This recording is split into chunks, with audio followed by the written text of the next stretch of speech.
कर दूं? अच्छा जी, ये क्या आज हमारा जो सा टॉपिक है ना, ये एक्टिवाइज पैसिवाइज, मतलब इंग्लिश के अंदर ये बहुत ज्यादा अहम होते हैं। सबसे पहले मैंने आपको पहले ही बताया होगा कि सबसे पहली स्टेज होती है बच्चा टेंस सीखे, वो क्लियर करने के बाद अगली जो सी स्टेज है वो कौन सी होती है, आप एक्टिवाइज पैसिवाइज करो। और एक्टिवाइज पैसिवाइज करने के बाद आपकी लास्ट स्टेज आती है डायरेक्ट इंडायरेक्ट। अब अगर तो आप लोग जो है इसको सही तरतीब से लेके चलो तो वेल एंड गुड, अदरवाइज अगर किसी बच्चे को टेंसेस नहीं आते कि मुझे अब टेंसेस नहीं आते और मेरे पास टाइम भी कम है और आगे बोर्ड के पेपर में जैसे आपको पता है कि आपने ये करना ही करना है टाइम, फिर ही आपके मार्क्स में उससे वो बनेंगे। तो चलो आज मैं एक छोटा सा तरीका बताऊंगा, उससे आप इसको अपने ज़हन में रखो, वो होप्स हो कि आपको उसकी जो है ना वो इससे हेल्प आउट होगी। अच्छा अब देखो यहाँ पे ना एक्टिवाइज और पैसिवाइज होता क्या है। एक्टिवाइज का मतलब होता है जिसके अंदर ना, मिसाल के तौर पर मैं इसको अक्सर कहता हूँ सीधी बात। एक्टिवाइज को क्या कहा जाता है, सीधी बात। और पैसिवाइज को हम कहते हैं उल्टी बात। सीधी बात और उल्टी बात। जैसे फॉर एग्जांपल एक बात मैं लिखता हूँ, मैं सेब, और इसके साथ में लिख देता हूँ खाता हूँ। अब देखो ये एक बिल्कुल सीधी सी बात है, मैं सेब खाता हूँ, ठीक है। अच्छा इसी बात को अगर मैं थोड़ा सा उल्ट करके लिखूं, सेब मुझसे खाया जाता है। हाँ जी, बात की समझ लेगी। अब देखो पहली बात जो सी थी वो मैंने बिल्कुल क्या किया, उसको सीधा किया, मैं सेब खाता हूँ, इट्स ओके। तो इसका मतलब ये कौन सी बात होगी, एक्टिव है। और अगली बात मैंने क्या किया, उसको घुमा के की है, तो इसको क्या कहते हैं, पैसिव। समझ लगी यहाँ तक बात कि मतलब एक्टिवाइज का मतलब होता है सीधी बात, अगर आपने कहीं पे लिखना है तो उसको लिख भी लो। एक्टिवाइज का क्या मतलब, सीधी बात। और हमारे पास पैसिवाइज का क्या मतलब, उल्टी बात। यहाँ तक पहले आपको, उसके बाद फिर हम आगे चलते हैं। अच्छा अब इसके साथ ना अगला जो स्टेप है ना, देखो बेसिकली आपके लेवल पे जो है ना चीज वो ये है कि आपने एक्टिवाइज को किसके अंदर कन्वर्ट करना होगा, पैसिवाइज। अब एक्टिवाइज को पैसिवाइज में करने के दो तरीके हैं। पहला तरीका ये है कि आपको उर्दू में एक फिगरा दे दिया जाए, उसको बोला जाए कि इसको करो ट्रांसलेट, समझ लगी बात। और दूसरा आसान तरीका है ना जो, वो ये है कि आपको इंग्लिश में एक सेंटेंस टेंस दिया जाए, एक सेंटेंस जिसके अंदर कोई भी टेंस हो सकता है, उसको आपने किसके अंदर कन्वर्ट कर देना, इंग्लिश। मतलब एक है उर्दू टू इंग्लिश और एक कौन सा है, इंग्लिश। और ज्यादा आसान इंग्लिश टू इंग्लिश वाला है। अब पहले ये नोट करो और ये देखो, ये दो तरीके हैं, फिर हम आगे जो है यहाँ पे चलते हैं। अच्छा बेटा इसके साथ ना अब इसको करने से पहले एक मिनट के लिए रुको जरा, आप ये जरा बात सुनो। अब हमारे पास ना तीन चीजें जो हमें अच्छे तरीके से पता होनी चाहिए ताकि हम एक्टिवाइज पैसिवाइज को ना कर सकें। अब सबसे पहली चीज है सब्जेक्ट। ये सब्जेक्ट क्या होता है, तो सुनो जरा। सब्जेक्ट बेसिकली ना हम इंग्लिश में कहते हैं काम करने वाला, जो बंदा क्या कर रहा हो, ठीक है। जैसे मैं यहाँ पे एग्जांपल लूं, अली ईट्स फूड। अब देखो अली खाना खाता है, कौन खाना खा रहा है, तो बेसिकली अली यहाँ पे क्या होगा हमारे पास, समझ लगी बात की। मतलब जो काम कर रहा है उसको हम क्या कहते थे कि ये क्या है, सब्जेक्ट। अच्छा सब्जेक्ट के अंदर आपने अगर आसान बात याद रखनी हो ना, तो ये सारे सारे सब्जेक्ट्स हैं, आई, वी, दे, इसके अलावा यू, इसके अलावा ही, इसके अलावा शी, इसके अलावा इट, इसके अलावा कोई नाम, किसी का नाम, ठीक हो गया। जहां पे भी आपको ये नजर आ जाए आप समझ जाइएगा कि ये हमारे पास क्या है, सब्जेक्ट। ये हमारे पास क्या है, सब्जेक्ट। अच्छा ये तो था हमारे पास भी सब्जेक्ट वाला केस। दूसरी कौन सी चीज है ना, वो हमारे पास आती है वर्ब। क्या आती है, क्या है कि ये वर्ब क्या है। देखो वर्ब कहते हैं, मैं इसकी ना एक आसान सी एग्जांपल देता होता हूं, वो ये है कोई भी ऐसा काम जिसको करते वक्त आपकी बॉडी का कोई पार्ट क्या करे, हिले हरकत करे, उसको बेसिकली हम क्या कहते हैं, क्या है। अब देखो फॉर एग्जांपल पानी पीना, जब बंदा पानी पीता है, पानी पिया ऐसे पकड़ के गिलास, हाथ हिला, इसका मतलब पीना क्या हो गया, वर्ब। समझ लगी बात। तो कोई भी ऐसा काम जिसको करते वक्त बॉडी का कोई पार्ट क्या करे, मूव करे। वैसे इसको उर्दू में कहते हैं फेल, यहाँ इसको ऐसे जो काम हो, जो काम हो। आगे एक पॉइंट ये भी लिख लेना कि जिस्म का जो हिस्सा है वो हिले, जिस्म का हिस्सा हिले या हरकत करे, जिस्म का हिस्सा हरकत करे। अब इसके अंदर एग्जांपल में आप देख लो ईट, इसके अलावा गो, एटसेट्रा। ये हमारे पास था वर्ब। अब जो सबसे मेजर चीज है ना वो है ऑब्जेक्ट। आया कि ये ऑब्जेक्ट क्या होता है हमारे पास, तो ऑब्जेक्ट बेसिकली ये है सुनो जरा पहले, ऑब्जेक्ट ये होता है कि जिस पर काम हो, जिस पर काम। अब ये क्या है जी, जैसे देखो मैं अभी कहूं, यहां पे मैं एक चीज लिखूं, अंश ईट्स बिरयानी। अब जरा इधर देखो, मैं आपको कि इसमें सब्जेक्ट क्या है, मतीन बताएगा कि इसके अंदर सब्जेक्ट क्या था, अंश। वेरी गुड, क्यों? क्योंकि अंश नाम है किसी का, क्योंकि अंश खा रहा है, दिस इज सब्जेक्ट। अच्छा इसके बाद मैं देखूं मेरे पास वर्ब क्या है, तो वर्ब बेसिकली ये है ईट्स। जब वो खा रहा है स्पून के साथ तो बेसिकली उसका मुंह भी हिल रहा है, उसका हाथ भी हिल रहा है, तो ये हमारे पास क्या हो गया वर्ब। अच्छा ऑब्जेक्ट क्या है, बेसिकली अंश खा क्या रहा है, so this is subject, this is verb and this is object. ये सबसे बेसिक चीज है जो आपको पता होनी चाहिए। अब अगर यहां तक किसी को भी मसला है तो मेरे से पूछ सकते हैं। अच्छा ये अब ना यहाँ पे हम सीधी सीधी ना एक गेम लिखेंगे। गेम क्या है, पैसिवाइज बनाने के लिए एक गेम है, एक्टिवाइज से पैसिवाइज में जाने के लिए एक गेम है, और उस गेम का क्या नाम है, आपने ना एक सीढ़ी चढ़नी है, सीढ़ी चढ़ोगे एंड पे जाकर किसके पास चले जाओगे, पैसिवाइज के पास। अच्छा सबसे पहला कौन सा रूल, वो ये है गेम का कि आपने ऑब्जेक्ट को किसकी जगह पे ले आना है,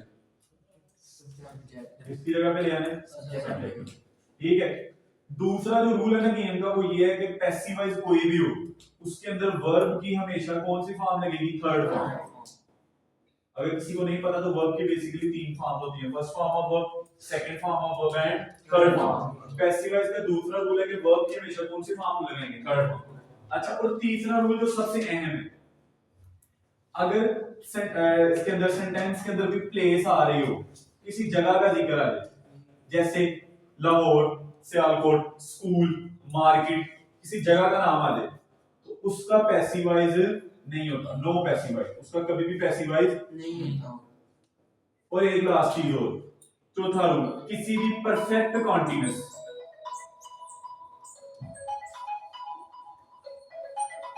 देखो किसी भी परफेक्ट कॉन्टिन्यूअस, जैसे for example present perfect continuous, past perfect continuous और फ्यूचर परफेक्ट कॉन्टिन्यूअस, इसका भी पैसिवाइज नहीं होता। चौथा रूल भी पता चल गया। और एक और आपके सामने के लिए मैं बात बता दूं, पास्ट कॉन्टिन्यूअस का भी पैसिवाइज, ये बातें याद रहेगी। Yes sir. देखो अब आपके सामने एक गेम का रूल आ गया। पहला रूल क्या है गेम का, ऑब्जेक्ट को फौरन से किसके साथ कन्वर्ट कर सकते हैं, अच्छा वर्ब को किसके साथ कर दो, मतलब उसकी थर्ड फॉर्म आनी चाहिए। प्लेस का कोई पैसिवाइज नहीं होगा, परफेक्ट कॉन्टिन्यूअस का कोई पैसिवाइज नहीं होगा, और पास्ट कॉन्टिन्यूअस का भी कोई पैसिवाइज नहीं होगा। ये नोट करें, कोई क्वेश्चन पूछेगा। अच्छा जी एक जरा मिस्टेक होगी, ये जरा आप सही कर लो। यहाँ पे जो है ना वो पास्ट कॉन्टिन्यूअस नहीं था, बेसिकली यहाँ पे फ्यूचर कॉन्टिन्यूअस था, ये मिस्टेक है, sorry for that. Future continuous का हमारे पास पैसिवाइज जो है वो नहीं होता, हमारे पास फ्यूचर कॉन्टिन्यूअस का पैसिवाइज होता, पास्ट कॉन्टिन्यूअस का होता है, ठीक है ना। अच्छा अब इसके बाद जो है ना, हाँ नहीं, अच्छा इसके बाद जो है ना वो अब हम आगे चलेंगे। ये हमारे पास सारे के सारे गेम के रूल आ गए हैं, ये गेम सारी की सारी मेरे पास है। अब मैंने आगे क्या करना है देखिए जरा। अब इसके अंदर ना मैं आपके सामने एक पॉइंट रखूंगा, उस तरह से आपने इसको ना लेके चलना। देखो मैंने आपको कहा पैसिवाइज बनाना मतलब एक सीढ़ी पे चढ़ना, जब पूरी की पूरी सीढ़ी पे चढ़ जाओगे तो आपका पैसिवाइज क्या हो जाएगा, कंप्लीट हो जाएगा। अब देखो वो सीढ़ी क्या है।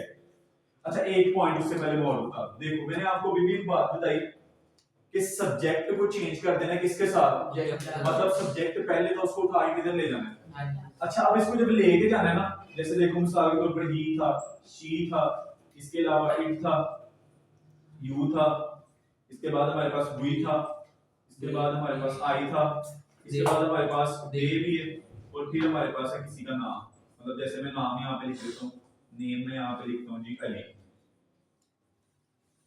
ये मेरे पास सब्जेक्ट था। अब यहाँ पे एक बात जरा याद रखनी है आपने, देखो सब्जेक्ट को जब ऑब्जेक्ट की जगह पे लेके जाना है उसके अंदर ना थोड़ी सी चेंजिंग करनी है, थोड़ी सी क्या करनी है, चेंजिंग क्या होती है। देखो जब आपने सब्जेक्ट को उठा के ऑब्जेक्ट की जगह पे लिखना है तो उसकी ऑब्जेक्टिव केस लिखनी है। कौन सी केस लिखनी है, अब इसका क्या मतलब है, देखो ही जो है इसकी ऑब्जेक्टिव केस होती है ही, शी की होती है हर, इट की क्या होती है, इट की होती है, यू की क्या होती है, यू की भी यू होती है, उसके बाद वी की क्या होती है, आई की बेसिकली होती है, दे की क्या होती है, दैट, और अगर किसी का नाम हो, नाम तो कभी चेंज नहीं होता, चाहे वो इधर है कभी इधर, कहीं इधर मतीन, इधर भी मतीन है, मतीन घर जाके भी मतीन है, मतीन स्कूल में भी मतीन है। तो ऑब्जेक्ट जो सा अगर मिसाल के तौर पर अगर सब्जेक्ट वो है किसी का नाम है, तो जब आपने उसको ऑब्जेक्ट की जगह पे लेके जाना तो उसके अंदर कोई चेंज नहीं करना। मतलब अली अगर इधर है तो अली ऑब्जेक्ट में भी जाके क्या होगा, अली। ये बेसिकली ना एक छोटी सी चीज है, ये भी आप जरा जल्दी से नोट करो। अच्छा तो ये देखिए, ये हमारे पास अब आ गया कि ये सारी की सारी ऑब्जेक्टिव फॉर्म्स हमने जो उनसे वो यूज करनी है। समझ लगी बात की। अब आगे चलते हैं, अब हम आ जाते हैं अपनी उस सीढ़ी पे जिसको हमने अबूर करना है, और उसके बाद हमारे पास जो सा वो क्या आएगा, पैसिवाइज आएगा। अब उस सीढ़ी में सबसे पहली चीज जो सी है, देखो मैं आपके सामने एक फिगरा लिखता हूं प्रेजेंट इंडेफिनिट का, अली गोज टू स्कूल। ठीक है, अली गोज टू स्कूल, चलो खैर है, अली गोज टू स्कूल।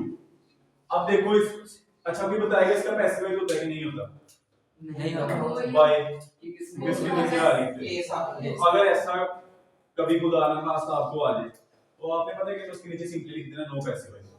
कभी कभी एग्जामिनर आपका ये भी चेक कर रहा होता है, ही गोज टू स्कूल नीचे क्या करते हैं नो पैसिवाइज। अच्छा अब इसके साथ देखो, मैं अभी ये फिगरा चेंज करता हूं, मैं यहां पे लिखता हूं अली कुक्स फूड। अच्छा ये अब आ गया जी मेरे पास एक्टिवाइज, सीधी सीधी बात।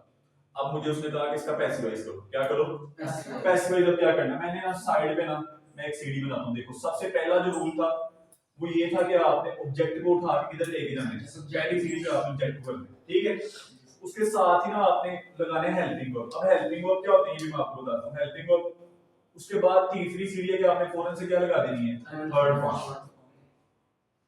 अच्छा उसके बाद अगली सीढ़ी है कि यूज ऑफ बाय, ये बाय का यूज मस्ट करना है।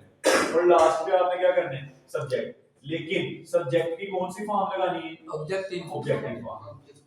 क्लियर हुई बात, सब्जेक्ट की कौन सी फॉर्म लगानी है, ऑब्जेक्टिव फॉर्म। अच्छा ये हमारे पास सीढ़ी है जिसको हमने मतलब चलना है, और उसके बाद ही हमारे पास क्या आएगा पैसिव। पहली सीढ़ी क्या थी, ऑब्जेक्ट, दूसरी ये, तीसरी ये, चौथी ये, और पांचवी। अब ये देखो ये मेरे पास सामने मैंने क्या किया, सबसे पहले ये ऑब्जेक्ट है, इस ऑब्जेक्ट को उठा के मैं किधर ले जाऊंगा, फूड आ गया।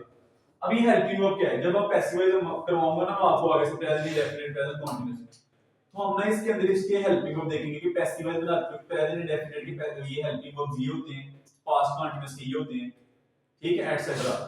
अब प्रेजेंट इंडेफिनिट के जो होते हैं ना वो बेसिकली होते हैं इज एम आर, क्या होते हैं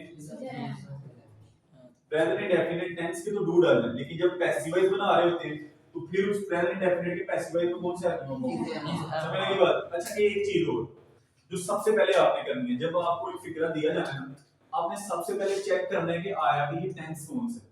ये सबसे बड़ी चीज होगी कि आपने उसके टेंस की पहचान करनी है। क्या करनी है, टेंस की पहचान। मतलब ये फिगरा मुझे दिया गया है, अब मैंने सबसे पहले देखना है कि प्रेजेंट इंडेफिनिट है, ये प्रेजेंट कंटीन्यूअस है, ये प्रेजेंट परफेक्ट है, ये क्या है। फिर जोन सा टेंस होगा मैं उस टेंस के पास जाऊंगा कि यार देखो मुझे बताओ कि तुम मतलब सिंपल में तो तुम्हारे ये जैसे प्रेजेंट इंडेफिनिट के ये एक्टिवाइज के अंदर कौन से हेल्पिंग वर्ब होते हैं, डू डज। लेकिन हमने उसको पूछना है कि मैंने ना तुम्हारा पैसिवाइज बनाना है, तो मुझे बताओ पैसिवाइज में तुम कौन कौन से हेल्पिंग वर्ब लोगे। बात समझ लगी। तो सबसे पहला काम है आपने उसकी पहचान करनी कि आया कि ये फिगरा कौन सा है। क्लियर होगी बात। अब देखो यहाँ पे फूड आएगा, फूड के बाद आपने देखा कि ये प्रेजेंट इंडेफिनिट, अब चेक करना जरा ये प्रेजेंट इंडेफिनिट आपके प्रेजेंट इंडेफिनिट के पास दरवाजा उसका नाम या तुम्हारा ना एक्टिवाइज में तो मुझे पता है तुम्हारे हेल्पिंग वर्ब थे डू डज, लेकिन मुझे बताओ मैंने तुम्हारा पैसिवाइज करना है तो अब कौन सा हेल्पिंग वर्ब लगेगी। उसने बताया मेरे हेल्पिंग वर्ब कौन कौन से इज एम। अब फूड, फूड के साथ इन तीनों में से कौन सा लगेगा, तो यहाँ पे क्या लिखूंगा, दो सीढ़ियां मूव कर ली। अब थर्ड फॉर्म, इसमें से वर्ब देखो क्या है, कुक्स। कुक की थर्ड फॉर्म बेसिकली क्या होती है, कुक्ड। ये लो तीसरी वाली सीढ़ी भी हमारे पास क्या होगी, कंप्लीट। उसके बाद यूज ऑफ बाय। अब लास्ट के ऊपर हम क्या करेंगे, इस अली को हमने क्या करना है, शुरू में नहीं लाना, वो शुरू में था उसको लास्ट पे लिखना ऑब्जेक्ट वाली जगह पे। अब ये किसी का नाम है तो नाम वैसे का वैसे ही, लेकिन अगर यहाँ पे होता ही तो फिर जब हमने इसको यहाँ पे लिखना तो फिर इसकी जगह पे क्या हो जाता, बात समझ लगी। यस। तो ये थे जी, रहने दो, तो ये थे जी हमारे पास का बेसिक रूल्स जो आपने फॉलो करने हैं। अब एक दफा मैं सारे के सारे की समरी देता हूँ, कल से फिर जोन सा ना बेसिकली इसके टेंस जोन से पैसिवाइज के वो सारे कंप्लीटली वो शो करेंगे। समझ लगी बात। ये मैं रेज कर दूं, ये देखिएगा, चलो नोट कर लो। चलिए हम ना मैं एक छोटा सा बस आपके ना माइंड मैप के लिए मैं यहाँ पे इसकी समरी लिख रहा हूँ कि हमें करना क्या है। देखो सबसे पहले मैं अब यहाँ पे एक जुमला लिखता हूँ। मेरे पास ना एक जुमला आता है ऐसे, he is cooking food, is cooking food, ये आ गया। अच्छा इसने आगे क्या कहा कि मुझे पैसिव वॉइस में कन्वर्ट करो, मुझे पैसिव वॉइस में क्या करो कन्वर्ट। अच्छा मैंने कहा सबसे पहले अपनी पहचान तो बताओ, तुम हो कौन, मैं क्यों तुम्हें पैसिव वॉइस में कन्वर्ट करूं। तो इसने कहा जरा देख के मुझे बताओ ये कौन सा टेंस है, दिस इज प्रेजेंट कॉन्टिन्यूस। ने कहा भाई मैं कौन हूं, मैं प्रेजेंट कॉन्टिन्यूस। अच्छा मैंने कहा अच्छा तुम्हारी पहचान होगी। अब मैंने क्या किया, मेरे ज़हन में वो सीडी आ गई। सीडी क्या आती है कि सबसे पहले हमने क्या लिखना है, ऑब्जेक्ट, ऑब्जेक्ट के बाद हमने क्या लिखना है, हेल्पिंग वर्ब, हेल्पिंग वर्ब के बाद क्या लिखना है, थर्ड फॉर्म के बाद क्या लिखना है, और बाय के बाद क्या लिखना है, सब्जेक्ट। तो मैंने लगी बात की ये था, ठीक है, सब्जेक्ट की ऑब्जेक्टिव फॉर्म लिखनी। मैंने कहा चलो मैं अब जाता हूं, मैं प्रेजेंट कॉन्टिन्यूस के पास गया। मैंने कहा दरवाजा नॉक किया, मैंने कहा यार वो बाहर है। मैंने कहा तुम्हारा मुझे पता है कि एक्टिवाइज के अंदर तुम्हारा जो है ना वो कौन कौन से हेल्पिंग वर्ब है, इज एंड आर। मुझे काइंडली ये बता दो तुम्हारे पैसिव वॉइस में कौन सा हेल्पिंग वर्ब है। तो उसने कहा कि चलो मैं बता देता हूं, बेसिकली मेरे पैसिव वॉइस में भी यही हेल्पिंग वर्ब है, बस इजाफा क्या करना है, इज के साथ क्या लगा देना, बीइंग। पैसिव वॉइस बनाते वक्त इज एम आर के साथ क्या लगा देना, बीइंग। मैंने कहा चलो ठीक है थैंक यू। मैं वहां से आया, मैंने आके सबसे पहले ऑब्जेक्ट को पकड़ा, ऑब्जेक्ट की जगह ऑब्जेक्ट को मैं किधर ले आया, सब्जेक्ट की जगह, मतलब फूड में शुरू में ले आया। फिर मैंने देखा कि फूड के साथ मैंने हेल्पिंग वर्ब लगाने, तो हेल्पिंग वर्ब क्या था, इज, और इज के फौरन बाद मैंने क्या लगा दिया, बी। ये इंशाल्लाह जब करेंगे तो उसके अंदर ही आ जाएगा, फूड इज बी। उसके बाद मैंने कहा कुकिंग, कुकिंग की थर्ड फॉर्म क्या होती है, कुक। मैंने कहा चलो मैं बाय भी लगा ही देता हूं, और लास्ट स्टेप मेरा क्या था, ही, लेकिन ही को ही नहीं लिख देना, ही की ऑब्जेक्टिव फॉर्म क्या होती है। तो इस तरह से मैंने कहा ये लो जी आपका पैसिव वॉइस हो गया, उसने पैसिव वॉइस लिया और हो गया, और इस तरह से आपके नंबर भी पूरे। तो ये था हमारे पास सारे का सारा कि how to make passive voice, मतलब एक स्ट्रक्चर है जो आपने अपने ज़हन में रखना है। अब नेक्स्ट बाय नेक्स्ट सीरीज के अंदर एक आपका टेंस का प्रेजेंट इंडेफिनिट, एक दिन प्रेजेंट कंटीन्यूअस, एक दिन प्रेजेंट परफेक्ट, वो इंशाल्लाह आपको क्लियर हो जाएगा। तो अगर किसी का क्वेश्चन है तो मुझे बता दें, बाकी यही करता हूं।